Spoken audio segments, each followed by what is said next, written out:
हरिशरणम भक्तवांछा कल्पतरु भक्तवत्सल शरणागत वत्सल दीनबंधु दया सिंधु श्री नंदनंदन श्याम सुंदर वृषभानुनंदनी श्री राधा रानी की महती कृपा करुणा से परम पावनी भगवती भागीरथी गंगा के तट पर बैठकर संतों की मंडली के मध्य हम सबको श्रीमद् भागवत के माध्यम से सत्संग लाभ प्राप्त हो रहा है। श्री सुखदेव जी का राजर्षि परीक्षित का परस्पर का मिलन और दिव्य संवाद का श्रवण कल आप सब कर रहे थे। महाराज परीक्षित ने सृष्टि विषयक प्रश्न किया और उसका उत्तर देते हुए श्री सुखदेव जी ने पहले भगवान का स्मरण किया। भगवान का स्मरण इसलिए किया क्योंकि यह सृष्टि भगवान की बनाई हुई है। ये सृष्टि का विषय का प्रश्न भगवत संबंध का ही प्रश्न है, क्योंकि सारा विराट भगवान की विभूति है और इस विराट विभूति को समझ पाना किसी के बस की बात नहीं है। स्वयं विराट विभूति परमात्मा ही कृपा करें तो इसे समझा जा सकता है। इसलिए विराट विभूति के विषय का संबंधी जो प्रश्न है उस प्रश्न का समाधान करने के पहले आपने भगवान का स्मरण किया और स्मरण में यह बात कही कि हे भगवान, आपके चरणों में हमारे अनंत प्रणाम हैं, कोटि कोटि पुराण प्रणाम हैं। संसार की उत्पत्ति, पालन और संहार ये तीनों कार्य आपके संकल्प से होते हैं। आप में त्रिगुण का लेश भी नहीं है, लेकिन फिर भी आप सृष्टि के संचालन के लिए ब्रह्मा जी के रूप से रजोगुण को स्वीकार करते हैं, विष्णु रूप से सतोगुण को स्वीकार करते हैं और रुद्र के रूप से आप ही तमोगुण को स्वीकार करते हैं। ऐसे हे सर्वसमर्थ परमात्मा, आपके चरणों में हमारे कोटि कोटि प्रणाम। नमः परस्मै पुरुषाय भूयसे तदुद्भवस्थान निरोध लीलया गृहीत शक्ति तृतीयाय देहिनाम अंतर्भवायानुपलक्ष्य वर्तमने यत्कीर्तनम यत्स्मरणम यदीक्षणम यद्वंदनम यत्श्रवणम यदर्हणम लोकस्य सद्यो विधुनोति कल्मषम तस्मै सुभद्रस्रवसे नमो नमः। सुभद्रस्रवसे नमो नमः भगवान का नाम है सुभद्रस्रवस। सु माने अति उत्तम, भद्र माने कल्याणकारी। चरित्र है जिनका, जिनके चरित्र का श्रवण ही जीव का परम कल्याण करने वाला है, ऐसे पुण्य कीर्ति पवित्र कीर्ति वाले भगवान के चरणों में हमारा नमस्कार है। इन भगवान के नामों का संकीर्तन, स्मरण, दर्शन, वंदन, इनकी कथा का श्रवण, इनका पूजन लोकस्य सद्यः कल्मषम विधुनोति, जगत के कल्मष को सद्यः समाप्त कर देता है, उसमें किसी लंबे समय की अपेक्षा नहीं रह जाती। ऐसे भगवान के चरणों में नमस्कार है। मंगलाचरण में श्री सुखदेव जी महाराज कह रहे हैं, पवित्र से पवित्र कर्म भी,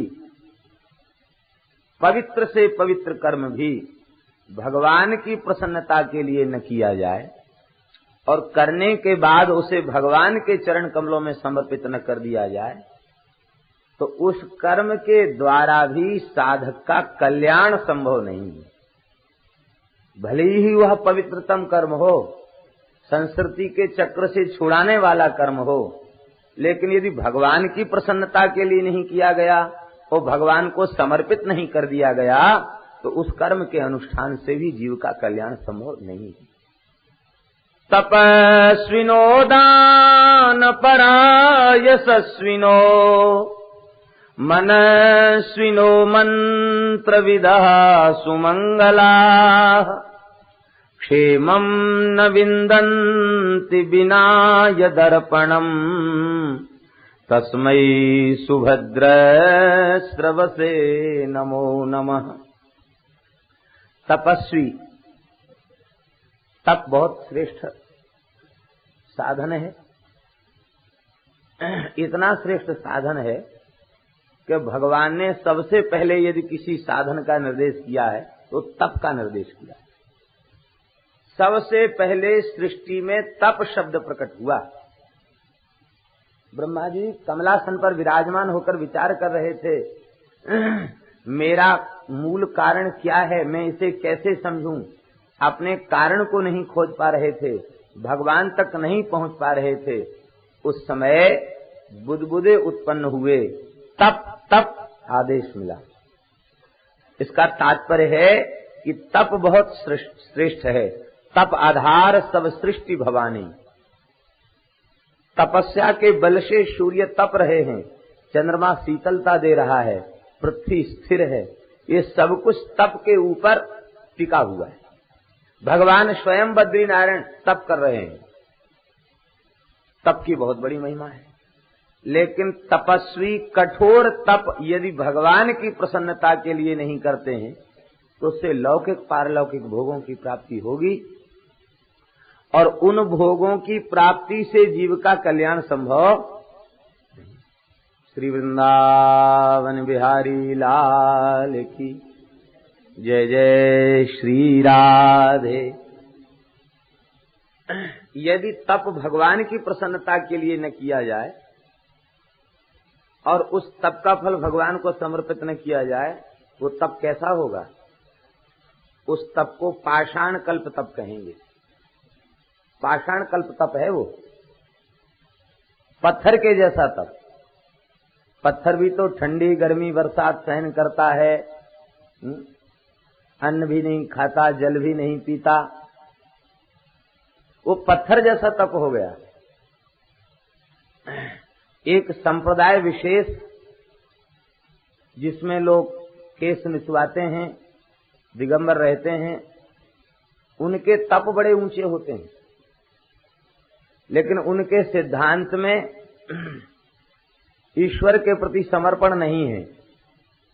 भगवान की प्रसन्नता के लिए तप नहीं किया जा रहा है, इसलिए उस तप को भक्ति और भावना से शून्य होने के कारण उसे कहा गया प्राकृत तप कहा गया। उस तप की कोई महिमा नहीं कही गई, और उस तप से जो मोक्ष प्राप्त होता है उस मोक्ष को भी पाषाण कल्प कहा गया। बोले जड़ हो जाना, मोक्ष मतलब जड़ता को प्राप्त कर लेना, पत्थर के जैसा मोक्ष। कितना श्रेष्ठ कर्म तपस्या भगवान की प्रसन्नता के लिए न किया जाए, भगवान के चरणों में समर्पित न कर दिया जाए तो उस तप की महिमा नहीं। तप के भी दो भेद हैं, एक तो है तप और दूसरा है दिव्य तप। तप और दिव्य तप में क्या अंतर है? ये दिव्य तप वाली बात ऋषभदेव भगवान ने कही। तपो दिव्यम पुत्र का ये न सत्वम शुद्धेद यस्माद ब्रह्म सौख्यं त्वनंतम। दिव्य तप, तप और दिव्य तप दो हैं। तप तो ये है कि भगवान की प्रसन्नता के लिए, भगवान की प्राप्ति के लिए हमने संसार के भोगों का त्याग कर दिया और शरीर के कष्ट की परवाह न करके अनन्य निष्ठा पूर्वक हम उपासना में लग गए। कायक क्लेशो ही तपः। जब तप आदि साधन, व्रत, उपवास, नियम आदि को करने में काय को क्लेश होता है, शरीर को क्लेश होता है, उस क्लेश की परवाह को भी छोड़कर हम भजन में लग गए, इसको कहेंगे तप। और दिव्य तप किसे कहेंगे? दिव्य तप उसे कहेंगे कि हमने छोड़ा कुछ भी नहीं, छूट गया, इसे दिव्य तप कहेंगे। एक तो छोड़ा गया और एक छूट गया, इसमें भेद है। छोड़ा गया इसका तात्पर्य है कि उसके प्रति अभी स्पृहा समाप्त नहीं भई है। छोड़ा गया है जान करके कि यह भोग ही दुख का कारण है, ऐसा जानकर उसको छोड़ा गया। अभी वहां से वृत्ति सर्वथा समाप्त हो चुकी है, ऐसी बात नहीं है।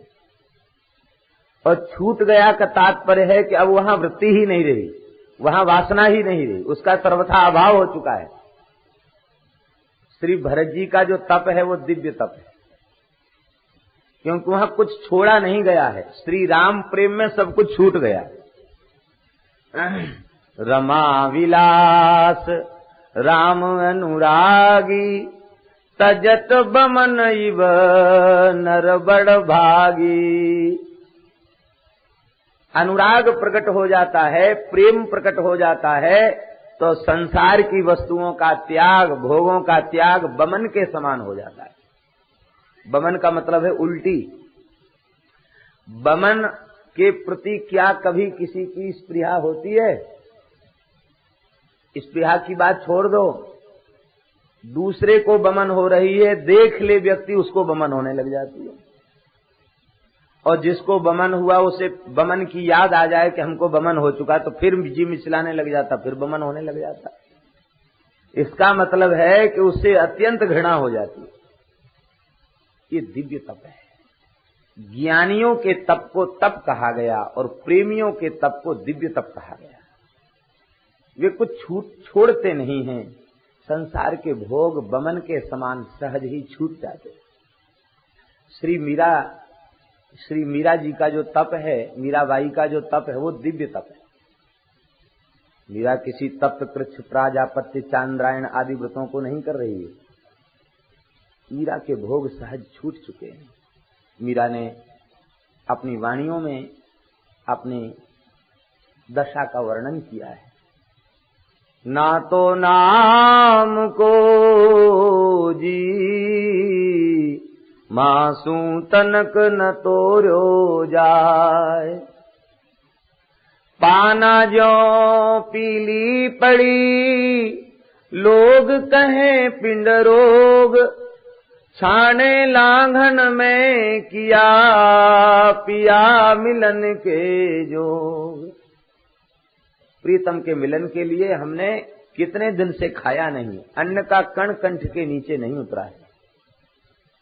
बाबुल वेद बुलाइया पकड़ दिखाई मारी वाह, मूर्ख वेद मरम नहीं जाने कसक कलेजे माई।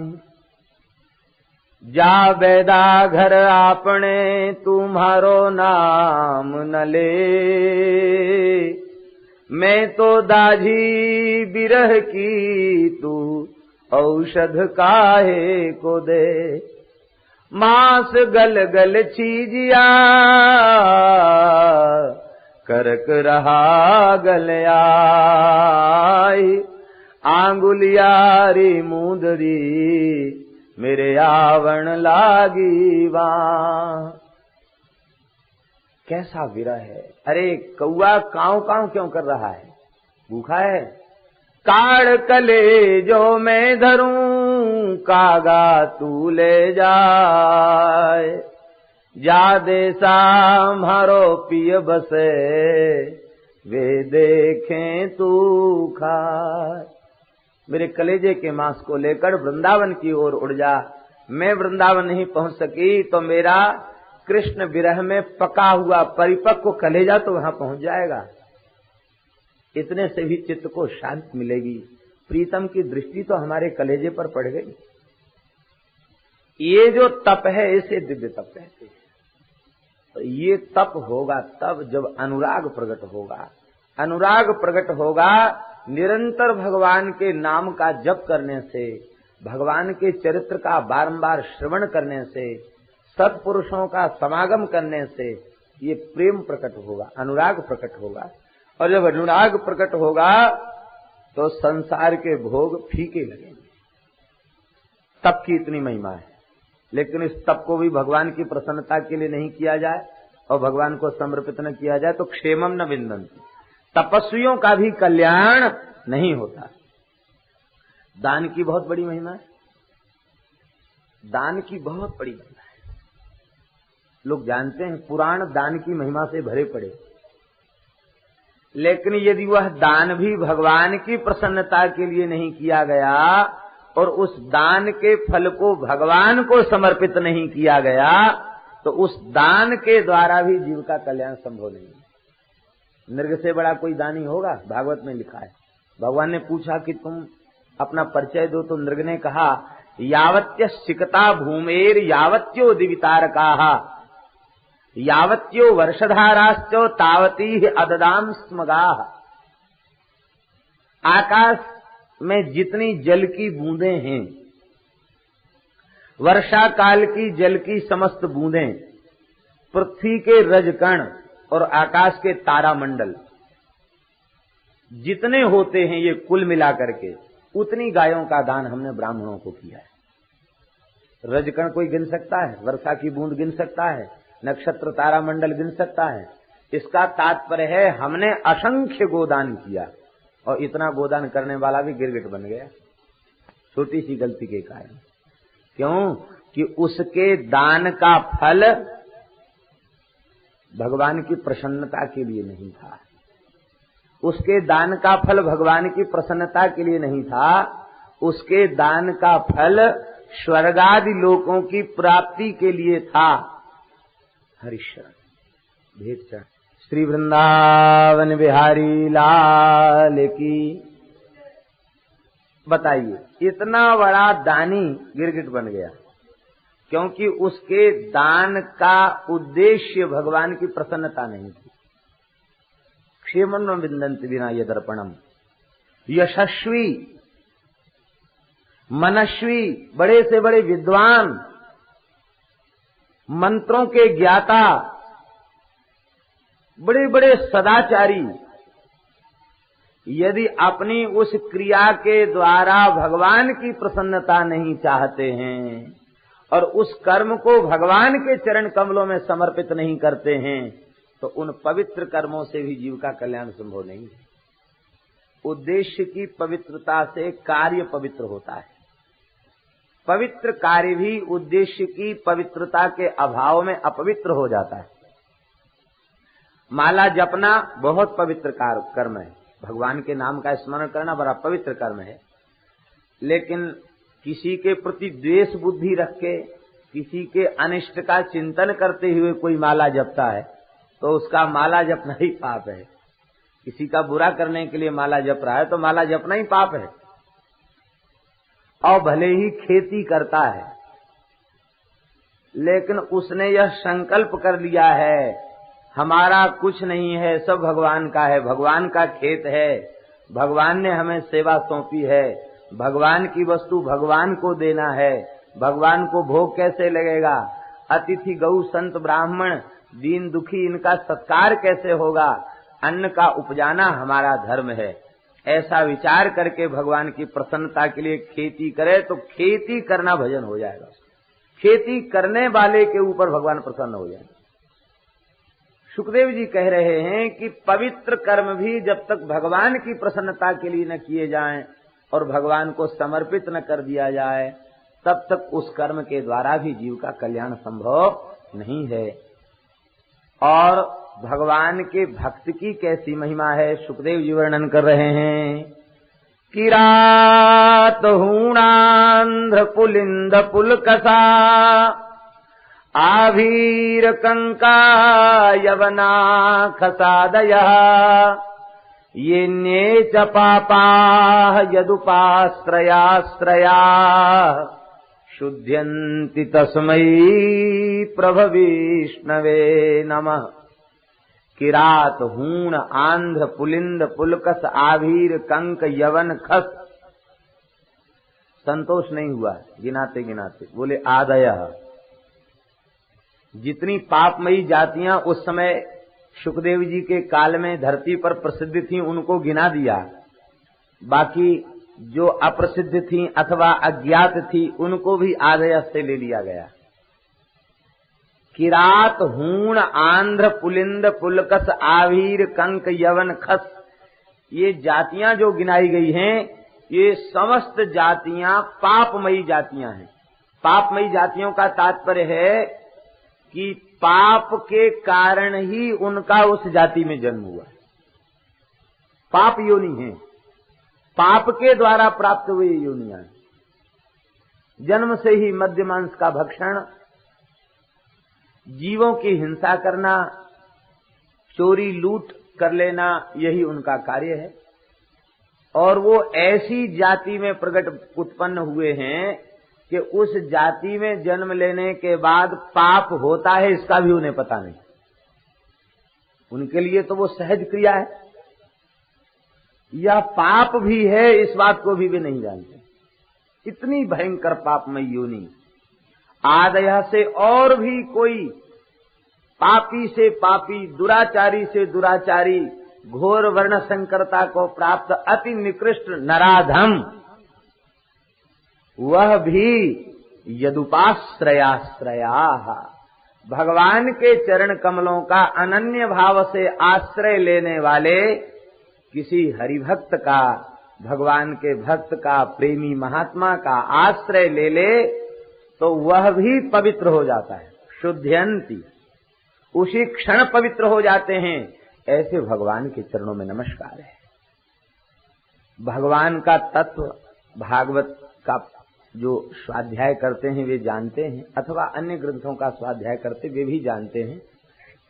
भगवान का तत्व कितना दुर्गेय है कि श्रुति भगवती भी परोक्ष में ही वर्णन कर पाती है, प्रत्यक्ष में कुछ कहने में समर्थ नहीं है। और यहां तक कह दिया गया परोक्ष प्रिया ही देवा है, देव परोक्ष प्रिय है, इसलिए परोक्षवाद का वर्णन करती है। और इस सब को शब्द का विषय जहां तक है उसको अपरा कहा गया, और शब्द के आगे का जो विषय है उसे परा कहा गया। तो यया तदक्षरम अधिगम्यते, कितनी भगवान की भगवत्ता ऐसी है कि वेद की ऋचाएं भी यथार्थ रूप में वर्णन करने में समर्थ नहीं है। वे भी बहुत वर्णन करने के बाद कहती हैं कि इतना है, यह हम नहीं कह सकती हैं। अनंत है, अनंत है, अनंत महिमा है, हमारी वहां तक गति नहीं है। इस बात को वेद की ऋचाएं स्वीकार करती हैं। कहां तो भगवान इतने दुर्गेय हैं, वेद की ऋचाएं नहीं उनके संबंध में कुछ कह सकती। बड़े बड़े अमलात्मा, विमलात्मा, परमहंस, योगींद्र, मुनिंद्र, ऋषि भी यथार्थ रूप में कुछ नहीं कह पाते। और यहां तक श्रुति ने कह दिया कि एकम सद विप्रा बहुधा वदंती, का जैसे 10-5 नेत्रहीन किसी हाथी के सामने पहुंच गए तो किसी ने हाथी के पैर को छुआ तो कहा कि वो हाथी कैसा होता है, उससे पूछा, उनका खंभे जैसा होता है। किसी ने पेट को छुआ, कैसा होता है, बोले पहाड़ जैसा होता है। किसी ने सूंड को पकड़ा तो कहा पाइप जैसा होता है। किसी ने कान को पकड़ा तो कहा सूप जैसा होता है। लोग झूठ बोल रहे हैं, जिसके अनुभव में जो आ रहा है वो सत्य कह रहा है, लेकिन यथार्थ रूप में पूरी बात कोई नहीं कह रहा है। और सबकी बात एक साथ मिला दिया जाए तो हो जाएगा कि इस आकृति विशेष को हाथी कहते हैं। ऐसी भगवान की महिमा है। यथार्थ रूप में बड़े बड़े ज्ञानी लोग भी कुछ नहीं कह सकते। इतना दुर्गेय तत्व है और इतना सुलभ तत्व है कि किरात हूण आंध्र पुलिंद पुलकस आभीर कंक यवन खस आदि भी किसी प्रेमी भक्त का, संत का आश्रय ले लें तो वे भगवान को हम जान गए, यह बात कहते हैं। ब्रज के कितने भक्त ऐसे हैं जो कहते हैं तेरे मन की हम जाने। ब्रह्मा जी नहीं कह सकते कि आपके मन की हम जानते हैं, लेकिन भक्त कहते हैं कि तेरे मन की हम जाने। कन्हैया तेरे मन में क्या है हम जानते हैं। इतने सुलभ भगवान प्रेमियों के लिए हो जाते हैं, ज्ञानियों के लिए बहुत दुर्लभ होते चले जाते, प्रेमियों के लिए अतिशय सुलभ बन जाते हैं भगवान। और उन प्रेमियों का आश्रित कोई हो जाए तो उसके लिए तो अतिशय सुलभ बन जाते हैं। ऐसे भगवान के चरण में नमस्कार। रसखान जी यवन थे, संत की कृपा हो गई, इतने उच्च कोटि के संत रसखान जी हो गए जिसका कोई ठिकाना नहीं। रसखान जी कहते हमने वेद में ढूंढा, पुराणों में ढूंढा, चौगुने चाव से उपनिषद को सुना, बहुत से लोगों के पूछा, लेकिन लोगों ने भी पता नहीं बताया। अंत में घूमते घूमते कहाँ मिला हमारा ठाकुर। देखो दुर्योह कुंज कुटीर में बैठो पलोटत राधिका पायन। सेवा कुंज में जब मैं आया तो श्री किशोरी जी के पाद संवाहन करते हुए ठाकुर का दर्शन हमें हो गया। ऐसे भक्त रसखान, उतने उच्च कोटि के भक्त रसखान जी हो गए कि ये अपने शरीर पर एक बोझ तुलसी की माला धारण करते थे। तो एक बार वृंदावन पधारे तो रसकों ने उनसे पूछा कि हम लोग तो जुगल कंठी धारण करते हैं या कोई संत एक दाना भी धारण करते हैं तुलसी का, आप इतना बोझ तुलसी क्यों धारण करते हैं? तो आपने उत्तर दिया, बोले महाराज तुलसी काष्ठ का गुण होता है जल में तैरना, और तुलसी सामान्य काष्ठ नहीं है। तुलसी तो साक्षात भगवान की प्रिया है, ये भव सागर से तारने में समर्थ है ये काष्ठ। तो आप लोग तो पुण्यात्मा हैं, संत हैं, एक दाना दो दाने से भी तर जाएंगे या एक कंठी से तर जाएंगे। हम हैं यवन, बहुत पाप कर चुके हैं महाराज। पाप ये है, इस बात को समझते समझते भी बहुत समय बीत गया। अब समझ में आया कि हमने बहुत पाप किए थे। तो अब और कोई साधन का सहारा नहीं है, इसी एक बोझ तुलसी के सहारे भव सागर से पार उतर जाएंगे। क्योंकि हमारे भीतर भक्ति तो है नहीं, प्रेम हमारे भीतर है नहीं, तो इसी तुलसी के सहारे पार हो जाएंगे। यवन होते हुए उनके हृदय में तुलसी के प्रति इतनी श्रद्धा। करौली के एक यवन काले खां मुसलमान थे। श्री मदन मोहन जी के दर्शन के लिए भीड़ लग रही थी, मंगला दर्शन की। तो रोज सवेरे टहलने जाते तो मन में सोचते कि अरे मकान के भीतर जाके क्या करते हैं, जय जय करके निकलते हैं। पूछा किसी से, बोले भगवान है इसके भीतर। भगवान कौन? कहते जिसे तुम लोग खुदा कहते हो वही हमारा भगवान है। अच्छा, तो उसका तो रूप नहीं होता? बोले तुम्हारे भगवान का रूप नहीं होता होगा, हमारे ठाकुर जी तो बढ़िया बंसी बजाते त्रिभंग ललित होकर के, बड़ा सुंदर रूप है उनका। बस इनको जिज्ञासा हो गई कि भगवान के रूप का दर्शन करें। अब यवन है, कैसे जाएं? तो बस पीला कपड़ा ओढ़ लिया, चंदन लगा लिया, भीतर चले गए। भीड़ में कौन देखे, सब प्रेम से दर्शन कर रहे थे। आपने भी दर्शन किया, और दर्शन के बाद चरणामृत जब मिला तो आपने कभी तो देखा नहीं था कि चरणामृत कैसे लिया जाता। जैसे चरणामृत हाथ में आया तो ऐसे कर लिया, जैसे ऐसे किया तो लोग समझ गए कि ये यवन है। अरे तब तक तो पहचान में आ गया, बोले इसी गांव का है ये, भगाओ इसको। खूब पिटाई करके इनको धक्का दे करके मंदिर से निकाल दिया। यवन है। आप करौली के जंगलों में हा मदन मोहन कह के व्याकुल होकर के आपने विचरण किया। श्री ठाकुर जी शयन आरती का थाल लेकर के पहुंचे, भोग का थाल, अपने निज मंदिर का थाल लेकर पहुंचे। और जैसे कोई मान लीला करे ना, ऐसे ही काले खाने मान लीला कर ली। बोले वहां तो मारपीट करके बाहर निकाल दिया और अब यहाँ मनाने चले आए हो। ठाकुर जी ने कहा, काले खां तुमको जब से धक्का दे के निकाला है, न तो हमने मंगला भोग आरोगा है, न राजभोग आरोगा है, और न ब्यारू आरोगी है। आज हम दिन भर से भूखे। अब तो आपने कहा पहले मैं खिलाऊंगा तब खाऊंगा। अपने हाथ से ठाकुर जी को भोग लगाया और ठाकुर जी तो चले आए। और सवेरे मंदिर खुला तो मंदिर में ठाकुर जी के शयन का थाल में कहाँ चला गया थाल? राजा के पास खबर पहुंची, पुजारियों में हड़कंप मच गया। पुजारियों पे बहुत जल्दी जल्दी विपत्ति आती है। खेल तो ठाकुर करते हैं, आफत पुजारियों पे आती है। पुजारियों पे विपत्ति आई, तब तक काले खां थाल लेकर गुसाई जी के निकट पहुंचे और उन्होंने कहा, महाराज ये मदन मोहन जी ही लेकर के पहुंचे। भगवान के सब अपने हैं, न तो किसी वर्ण का भेद है, न किसी आश्रम का भेद है, न किसी देश का भेद है, न किसी वर्ग का भेद है, क्योंकि भगवान सबके हैं और सब भगवान के हैं।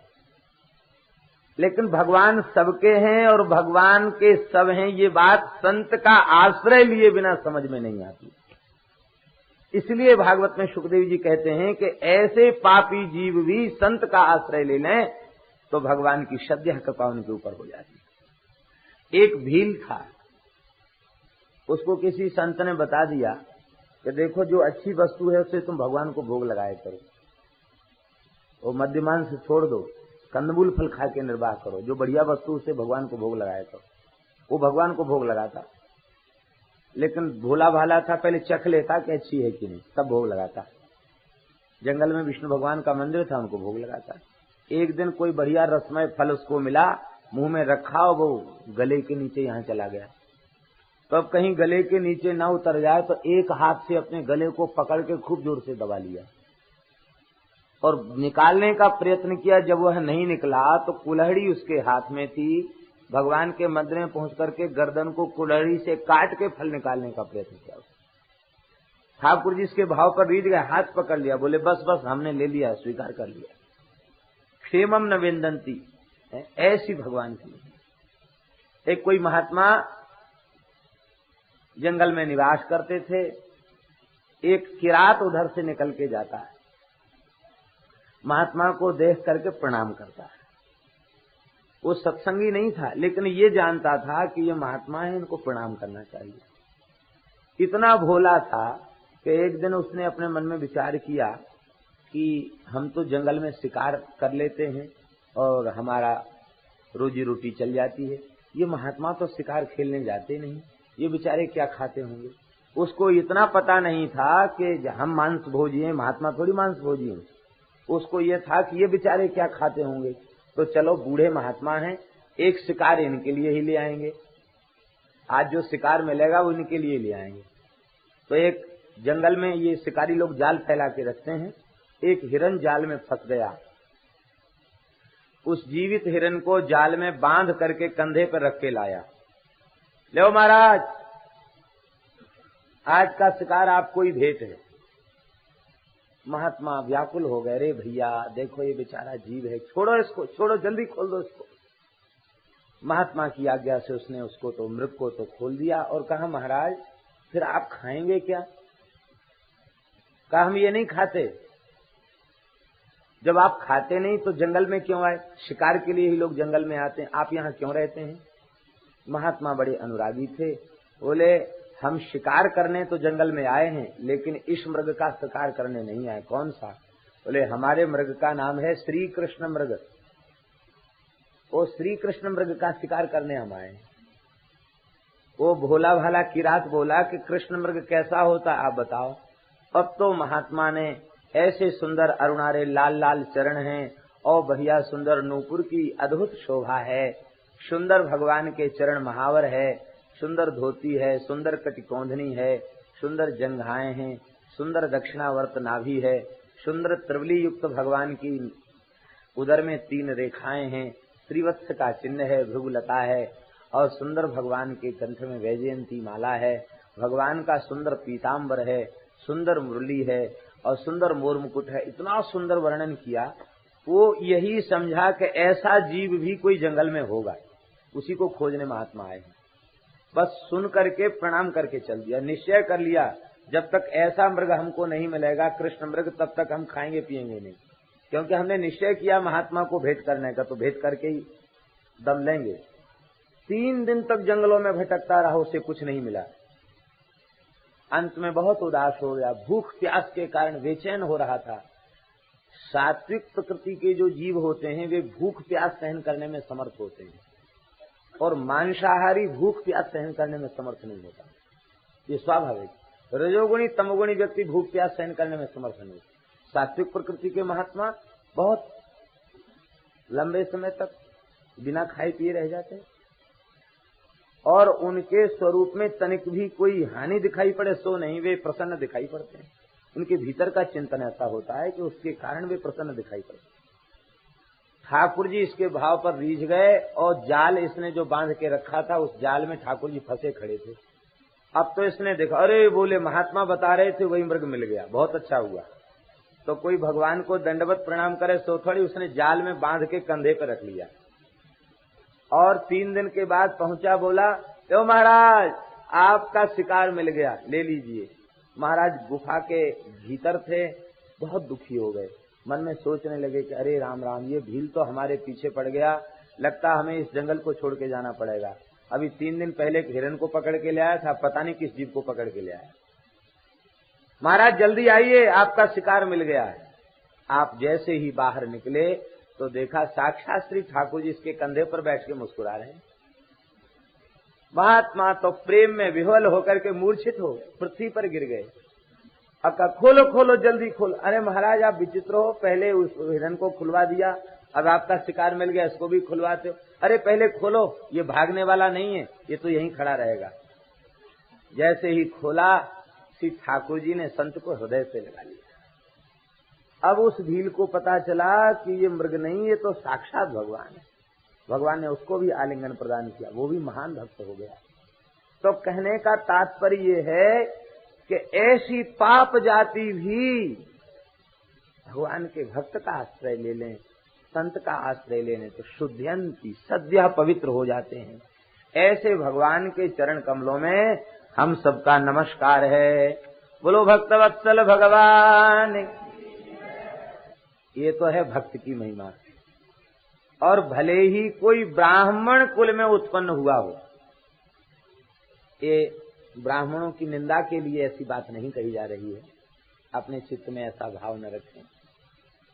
भले ही कोई ब्राह्मण कुल में उत्पन्न हुआ हो, वेदज्ञ हो, विद्वान हो, सारे शुभ लक्षणों से युक्त हो, लेकिन यदि वह ब्राह्मण भी किसी भगवत प्रेमी का आश्रय नहीं लेता, किसी भक्त का आश्रय नहीं लेता और उसके हृदय में भगवत प्रेम प्रकट नहीं हो जाता है, तो उस ब्राह्मण के कल्याण में भी संदेह है। किंतु उस अंत्यज और स्वपच के कल्याण में संदेह नहीं है, जो किसी भक्त का आश्रय लेकर अनन्य निष्ठा से भजन में प्रवृत्त हो गया, उसके कल्याण में संदेह नहीं है। ब्राह्मण के कल्याण में संदेह हो सकता, उसके कल्याण में संदेह नहीं। हम अपने मन से कोई बात नहीं कह रहे हैं, ये भक्त राज श्री प्रहलाद जी का भाव। विप्राद्विषड गुणयुता दरविंद नाभ पादार बिंद विमुखात् स्वपचम वरिष्ठम मन्ये तदर्पित मनोवचने हितार्थ प्राण प्रणाति शकलम न तो भूरिमान। प्रहलाद जी कह रहे हैं 12 गुणों से युक्त ब्राह्मण यदि भगवान के चरण कमलों की भक्ति से शून्य है, तो न तो खुद उसका कल्याण होगा, न अपने परिवार का कल्याण कर पाएगा। क्योंकि भक्ति जब तक हृदय में नहीं होगी तब तक अभिमान की निवृत्ति नहीं होगी, और जब तक अभिमान की निवृत्ति नहीं होगी तब तक अविद्या की निवृत्ति नहीं होगी। बिना अविद्या की निवृत्ति के कल्याण कैसे होगा? इसलिए हमारे वृंदावन के रसिकाचार्य श्री हरिराम व्यास जी ने कहा, व्यास विमुख ब्राह्मण को परिहर स्वपच भगत की ओट उबरिए। विमुख ब्राह्मण को छोड़कर स्वपच कोई भक्त है तो उसका ओट लेने से उबार हो जाएगा। व्यास विमुख ब्राह्मण को परिहर स्वपच भगत की ओट उबरिए। कल्याण जो होगा वो हम भगवान के दास हैं, इस भाव से कल्याण होगा, और दूसरे किसी भाव से कल्याण होने वाला नहीं। ऐसे भगवान के चरणों में बारंबार नमस्कार है। प्रचोदितायेन पुरा सरस्वती वितन्वताजस्य सतीं स्मृतिं हृदि स्वलक्षणा प्रादुर्भूत किलाश्यतः शमे ऋषीणाम् ऋषभ प्रसीदताम् भूतैर्महद्भिर्य इमाः पुरोभिः निर्माय सेते यदमूषु पूरुषः भुंक्ते गुणान् षोडश षोडशात्मकः सोलंकृशिष्ट भगवान बचांसि में। भगवान अपने संकल्प से पंचभूतों की सृष्टि करते हैं, पृथ्वी जल तेज वायु और आकाश, और इन पंचभूतों के संघात से इस ब्रह्मांड को और इस पिंड शरीर को बनाते हैं। और बनाने के बाद फिर क्या करते हैं? निर्माय शेते, निर्माण करने के बाद फिर इसी में पौड़ जाते हैं। ये संसार के छोटे बड़े जितने शरीर हैं ये ठाकुर जी के मंदिर हैं, इनमें ठाकुर जी ही अंतर्यामी रूप से विराजमान हैं, शयन कर रहे हैं। निर्माय शेते, शयन कर रहे हैं। ये मक्खी मच्छर सब भगवान के घर हैं, सब में भगवान खेल कर रहे हैं। निर्माय, निर्माण करके शेते, उसमें शयन कर रहे हैं, पौड़े हुए हैं ठाकुर जी। बड़े से बड़ा वैज्ञानिक इतना छोटा हेलीकॉप्टर बना सकता है? भगवान का सबसे छोटा हेलीकॉप्टर है मच्छर, तुरंत उड़ जाता है, किसी को कष्ट नहीं देता। जहां उसको तेल की जरूरत पड़ती है बस बैठा, तेल लिया और उड़ गया। मच्छर के भीतर भी बैठ के ठाकुर जी विहार कर रहे हैं। सुखदेव जी कह रहे हैं संसार के समस्त छोटे बड़े शरीरों को बना देते हैं ठाकुर जी, और बनाने के बाद फिर उसमें विराजमान होकर के शेते आनंद से शयन करते हैं। निर्माय शेते यदमूष पुरुषा, और शयन ही नहीं करते अपितु भुंक्ते गुणान षोडश षोडशात्मकः सोलंकृशिष्ट भगवान वचांसि में। भगवान निर्माण करने के बाद पंच ज्ञानेन्द्रिय, पंच कर्मेंद्रिय, पंच प्राण कितने हो गए? 15 और 16वां मन। इन 16 के द्वारा भगवान ही संपूर्ण पदार्थों का उपभोग करते हैं। रूप रसगंध शब्द स्पर्श के समस्त विषयों को भगवान ही भोगते हैं। ऐसे भगवान हमारी वाणी को अलंकृत करें। अब यहाँ एक जिज्ञासा है, वो ये है कि भगवान ने ही ये बनाए हैं शरीर सब, और भगवान ही भीतर बैठ करके आनंद से ठाट से पौड़े भये हैं। और इतना ही नहीं, पंच ज्ञानेन्द्रिय, पंच कर्मेंद्रिय, पंच प्राण और 16वां मन, इनके द्वारा वे ही विषय का उपभोग कर रहे हैं। तो फिर कर्म का फल जीव को क्यों भोगना पड़ता है? जब भगवान ही भोग रहे हैं पंच ज्ञानेन्द्रिय, पंच कर्मेंद्रिय, पंच प्राण और 16वां मन उसके द्वारा, तो हम लोगों को स्वर्ग नरक क्यों भोगना पड़े? ये तो बड़ी समस्या हो गई। करे कोई भोगे कोई। अरे जो करता हो सो भोगता हो, फिर हमें पुण्य पाप क्यों भोगना पड़ता है? भुंगते गुणान षोडश षोडशात्मका सोलंक कृशिष्ट भगवान बचांस में। इसका तात्पर्य है वस्तुतः भगवान ही भीतर अंतर्यामी रूप से विराजमान हैं। आंख के गोलक में बैठकर देखने वाले वही हैं, कर्ण इंद्रिय में बैठकर सुनने वाले वही हैं, नासा इंद्रिय में सूंघने वाले वही हैं। लेकिन इस सिद्धांत को हम लोग स्वीकार नहीं कर रहे हैं, इसलिए हमें सजा भोगनी पड़ रही है। हम ये स्वीकार कर लें कि सारा जीव जगत भोग्य है और परमात्मा भोक्ता है, इस भाव को स्वीकार कर लें तो आज इसी समय मुक्ति मिल जाएगी, बंधन रहेगा ही नहीं। लेकिन हम तो अपने को भोक्ता मानते हैं, अपने को कर्ता मानते हैं, और जब अपने को कर्ता मानेंगे तो भोक्तृत्व कहां जाएगा? जहां कर्तृत्व होगा वहीं भोक्तृत्व होगा। अब अपने को कर्ता मानेंगे तो भोगना भी हमको ही पड़ेगा। इसी को वैष्णवाचार्यों ने अनन्य भोग्यत्व कहा है। अनन्य भोग्यत्व। अकारत्रय संपन्न जो होते हैं उन्हें भागवत कहते हैं। अकारत्रय संपन्नाः महाभागवता स्मृता। इस अकारत्रय संपन्नता में किसी संप्रदाय का किसी से कोई विरोध नहीं है। ये समस्त वैष्णवाचार्यों ने इस सिद्धांत को स्वीकार किया है कि 3 प्रकार के आकार जिसमें हो वो वैष्णव है, वो भगवान का भक्त है। ये 3 प्रकार के आकार क्या है? अनन्य भोग्यत्व, अनन्य शेषत्व, अनन्यार्हत्व। प्रमाद शून्य होकर ध्यान पूर्वक सुनेंगे तो समझ में आएगा। थोड़ा सा गंभीर विषय। अनन्य भोग्यत्व, अनन्य शेषत्व और अनन्यार्हत्व, ये 3 बातें जिसकी समझ में आ जाएं और 3 शुभ लक्षण जिसमें आ जाएं, अनन्य भोग्यत्व, अनन्य शेषत्व, अनन्यार्हत्व, ये तीनों जिसमें आ जाएं उसे भागवत कहते हैं, उसे भक्त कहते हैं, उसे वैष्णव कहते हैं। अनन्य भोग्यत्व का मतलब आप समझ चुके हैं। ये अनन्य भोग्यत्व है। श्री सुखदेव जी में अनन्य भोग्यत्व प्रकट है। वे कहते हैं भूतैर महदभि य इमाः पुरो विभुर निर्मायशेते यदमूषु पूरुषः भुंक्ते गुणान् षोडश षोडशात्मकः सोलंकृशिष्ट भगवान वचांसि में। इस श्लोक में अनन्य भोग्यत्व है।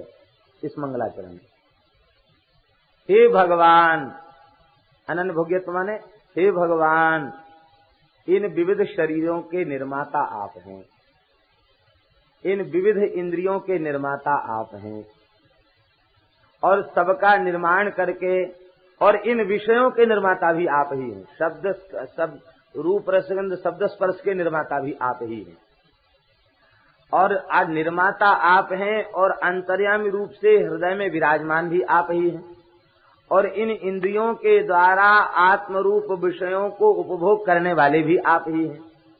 हे नाथ, मैं कुछ भी नहीं हूँ, मैं केवल आपका हूँ। मैं तो भोग्य हूँ क्योंकि मैं आपका विषय हूँ और आप भोगी हैं। इसी को आचार्यों ने कहा हम वृंदावन मालती तुम भोगी भंवर भुवाल। हम वृंदावन मालती हम वृंदावन की मालती हैं और आप क्या हैं? आप भोगी भ्रमर भुवाल।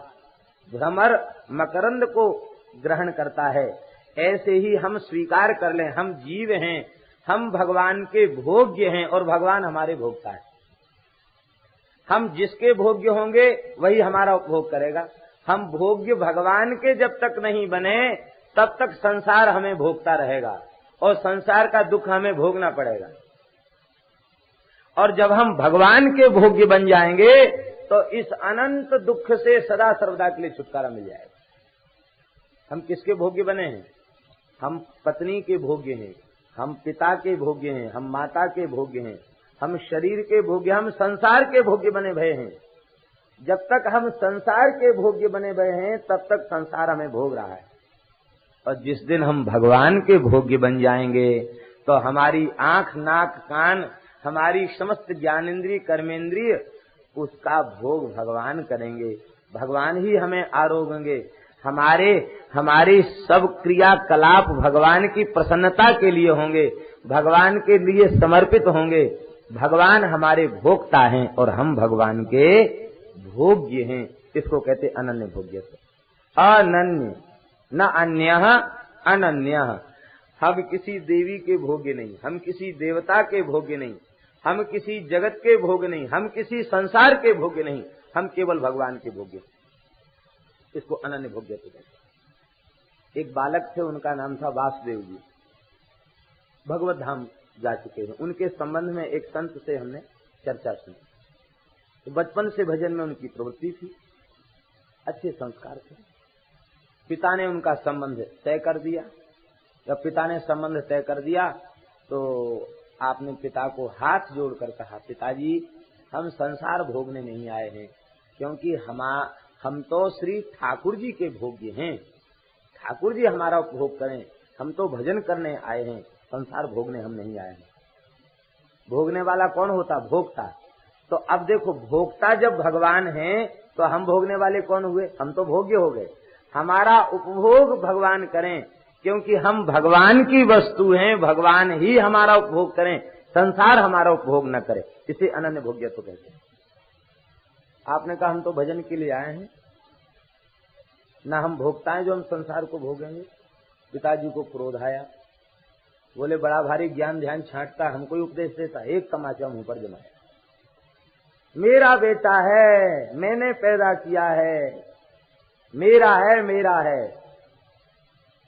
और जो मैं कहूंगा वो तुझे करना पड़ेगा। तो वो लड़का बोला कि पिताजी हम तो समझते थे कि हम भगवान के हैं, भगवान ने हमको उत्पन्न किया है, भगवान ने शरीर दिया है और भगवान के भजन के लिए शरीर मिला है, लेकिन आपने आज बात बता दी कि मेरा बेटा है, मैं जो चाहूंगा सो तुम्हें करना पड़ेगा। तो हमने शरीर भोग के लिए नहीं लिया है, हमने तो शरीर भजन के लिए लिया है। जो शरीर भोग के लिए प्राप्त है वो शरीर हमें नहीं चाहिए। ऐसा कह के ध्यान में बैठ गया और भगवान का नाम लेकर के शरीर छोड़ दिया। 18 वर्ष की आयु थी। बैठ करके भगवान नाम लिया और देह का त्याग कर दिया। संसार भोगने के लिए नहीं, हम भगवान के भोग्य हैं। देह त्याग कर दिया और महाराज पिता हक्के बक्के से रह गए। और इसके बाद फिर उनके दूसरे भाई कन्हैया थे, उनको फिर उन्होंने ज्यादा नियंत्रण नहीं रखा। बोले ये भी कहीं ऐसे आंख मूंद करके देह छोड़ देंगे तब क्या होगा। उनके छोटे भाई थे, वो भी ऐसे ही उच्च कोटि के संत थे। हरिशरणम। तो कहने का भाव ये है कि हम तब तक संसार के उपभोग्य बने रहेंगे, संसार हमें भोगता रहेगा जब तक हमने भगवान के संबंध को स्वीकार नहीं किया। और जब हम भगवदीय संबंध को स्वीकार कर लेंगे तो संसार के भोग्य नहीं, फिर हम भगवान के भोग्य हो जाएंगे।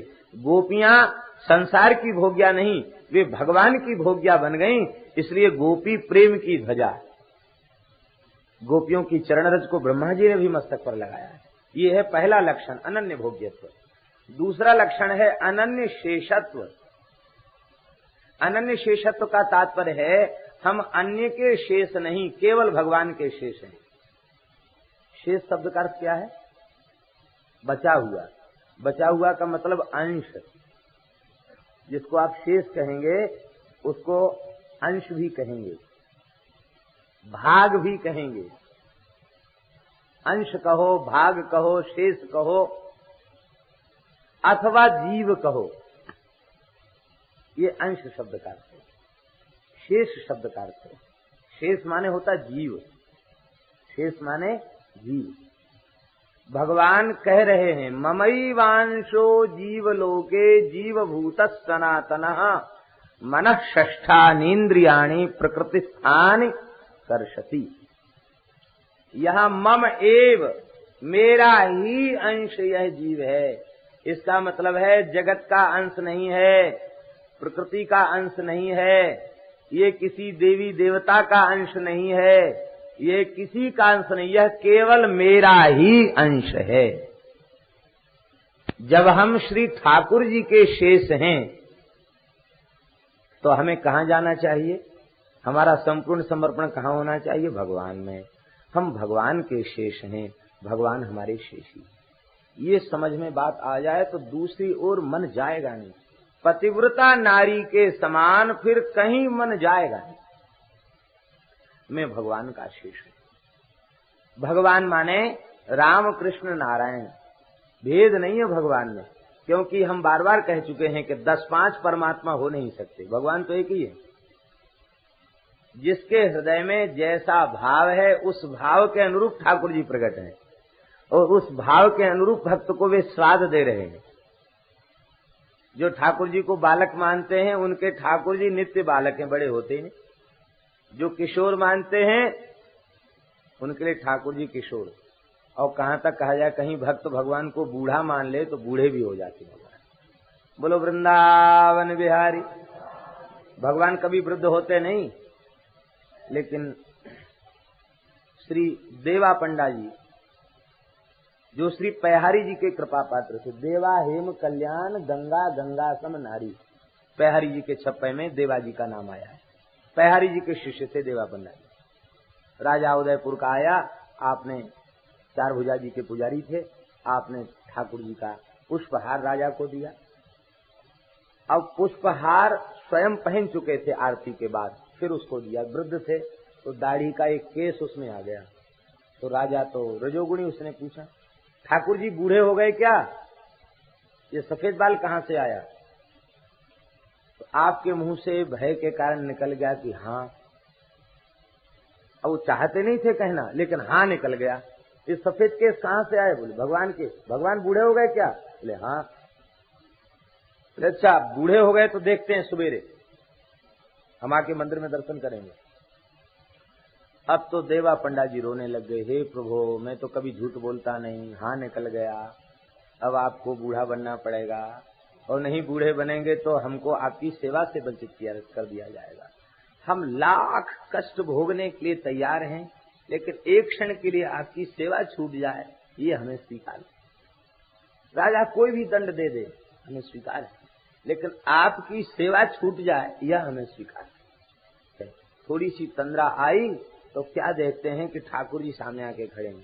कहते देवा पंडा जी, पुजारी जी आप चिंता न करें, हम तो बालक भी हैं, जवान भी हैं और बूढ़े भी हैं, भक्त जो मान ले सो हम हैं। हम वृद्ध हो गए, अब चिंता मत करो। आपने देखा तो ठाकुर जी के श्वेत केश, एकदम श्वेत केश भगवान के हो गए। राजा मंदिर में सवेरे आया, राजा का ही मंदिर था, स्नान करके और रेशमी वस्त्र धारण करके, परसी वस्त्र धारण करके आया। बोले मैं मंदिर में जा सकता हूँ? पुजारी बोले महाराज हम तो पुजारी हैं, आपने मंदिर बनाया, आपका घर का मंदिर है, हम तो पुजारी हैं, आप जा सकते। भीतर गया तो राजा ने कहा कि ये कोई ऐसे कृत्रिम केस लगा दिए गए हैं। तो एक केस को पकड़ के खींचा, ठाकुर जी के एक केस को पकड़ के खींचा तो ठाकुर जी ने नासिका सिकोड़ ली, सी करने लगे भगवान बड़ी जोर से। जैसे सी भगवान ने किया, इतनी पीड़ा ठाकुर जी को हुई, रक्त का कण निकला, राजा मूर्छित होकर गए। उसके बाद भगवान ने आज्ञा दी, आज के बाद जो गद्दी पर बैठ जाएगा वो मेरे दर्शन से वंचित किया जाएगा। आज तक जो ज्येष्ठ पुत्र होता है, जिसको पगड़ी रस्म होती है, वो आज भी मंदिर में फिर नहीं जाता। हमारे कहने का तात्पर्य ये है कि भगवान 10-5 नहीं, भगवान एक। जिस भाव से भगवान को अंगीकार करे, मुख्य बात यही है। हम भगवान के शेष हैं, भगवान हमारे शेष ही। जब हम जगत के शेष होंगे, अपने को जगत के शेष हैं नहीं, मान रहे हैं हम संसार के शेष हैं।